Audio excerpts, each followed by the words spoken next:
안녕하십니까. 인문학자 박영규입니다. 오늘은 노자의 도덕경 제57장의 내용을 전체적으로 해설하는 영상을 준비했습니다. 노자는 도덕경 57장에서 나라에서 금지하는 것이 많으면 백성들은 더 가난해지고 법령이 많을수록 도둑이 늘어난다고 하면서 무의지치의 중요성을 다시 한번 더 강조하고 있는데요. 원문이 조금 길기는 하지만 내용상 크게 어려운 부분이 없기 때문에 본문의 내용을 한꺼번에 보시도록 하겠습니다. 이정치국 이기용병 이무사취천하 오하이지기연제 2차 천하다기휘 이민미빈 민다리기 국가자원 인다기교 기물자기 법령자창 도적다유 고성인운 아무이 민자화 아호정이 민자정 아무사이 민자부 아무욕이 민자박 이정치국 이기용병 발음으로 나라를 다스리고 기함으로 군대를 통솔한다고 하지만 이 무사취천하 천하를 취하면은 무의로 한다. 오하이지기 연제 내가 어떻게 이를 아는가. 이차 다음과 같은 사실 때문이다. 천하다기휘 이민미빈 천하에 금지하는 것이 많으면 백성들은 더욱 가난해지고 민다리기 국가자원 백성들에게 이로운 물건이 많을수록 나라는 더 혼란스러워지고 인다기교 기물자기 사람들에게 기교가 많을수록 요상한 물건이 더 많아지고 법령자창 도적다유 법령이 많아질수록 도둑은 더 늘어난다.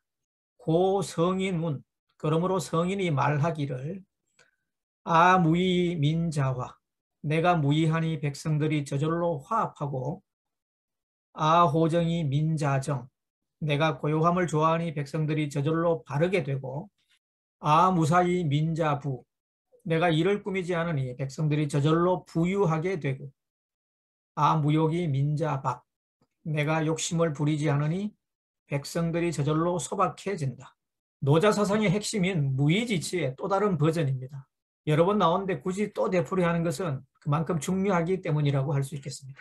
이정치국 이기용병 이무사취천하라고 하는 첫 번째 세 문장은 해석상 논란의 여지가 많은 문장들입니다. 발음으로 나라를 다스린다는 첫 번째 문장과 기함으로 군대를 통솔한다는 두 번째 문장을 무의함으로 천하를 취한다고 하는 세 번째 문장과 병치 관계로 설정하면 그 다음 문장과의 연결이 자연스럽지 않게 됩니다.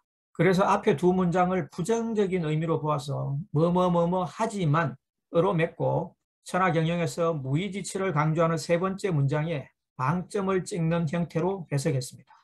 이정치국이라는 문장은 논어에서 공자가 강조하는 통치관입니다. 공자는 정치를 한마디로 정의하면 무엇이냐는 질문에 정자정야, 즉 정치는 바른 것이라고 했습니다. 노자는 이러한 유교식 통치관을 유의의 리더십이라고 봅니다. 바르게 다스리기 위해서 정책이나 제도, 법률을 이것저것 많이 만들고 시도하는 것이 유의의 리더십입니다. 그 반대로 이러한 것들을 최소화하고 순리대로 자연스럽게 나라를 다스리는 리더십을 무의의 리더십이라고 할 수 있습니다. 기휘는 금지한다는 뜻입니다. 이곳에서는 농사를 짓지 못한다거나 이러이러한 품목은 수입을 금지한다고 하면 민생의 영역이 그만큼 줄어들게 되죠. 그래서 금지하는 것이 많으면 백성들이 더욱더 가난해진다고 했습니다. 조선시대 임금들이 쓰는 이름은 백성들에게 기휘의 대상이었습니다. 그래서 왕가에서 아들이 태어나면 그 이름을 반드시 한 글자로 지었습니다. 세종의 이름은 이도이고 정조의 이름은 이산이죠. 두 글자로 지으면 백성들이 사용할 수 있는 언어가 점점 줄어들기 때문에 그를 배려해서 한 글자로 지은 것입니다.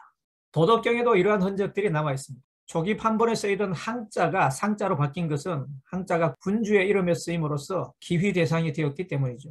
왕들이 이름에 쓰는 글자 수를 줄인 것은 백성들을 배려한 것입니다. 하지만 그 자체로 보면 여전히 유의함의 범주에 머물러 있습니다. 가장 좋은 것은 기휘 자체를 없애는 것입니다. 그것이 무의지치입니다. 법령도 마찬가지죠.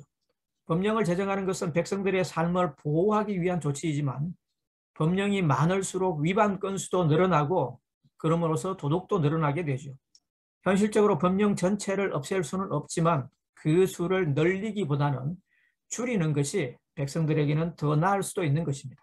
부동산을 잡기 위해서 규제를 많이 만드는 것도 유유의 리더십에 해당된다고 할 수 있습니다. 하지만 규제가 많을수록 국민들의 입장에서는 자유로운 경제 행위가 위축될 수 있기 때문에 오히려 더 불편해질 수도 있죠. 부동산을 잡기 위해서 규제를 늘렸는데 집값이 더 뛰어서 서민들의 고통만 가중시키는 결과를 초래했죠. 선거 때만 되면 정치인들이 규제 철폐와 간소화를 공약으로 들고 나오지만 제대로 실천되지 않는 것은 규제가 곧 권력이기 때문입니다. 권력에 집착하는 정치인들 때문에 정치가 도로부터 멀어진다. 이렇게 말씀드릴 수 있겠습니다. 영상이 도움이 되셨다면 좋아요, 구독 버튼을 꼭 눌러주시면 다음 영상을 제작하는 데 큰 힘이 되겠습니다. 경청해 주셔서 감사합니다.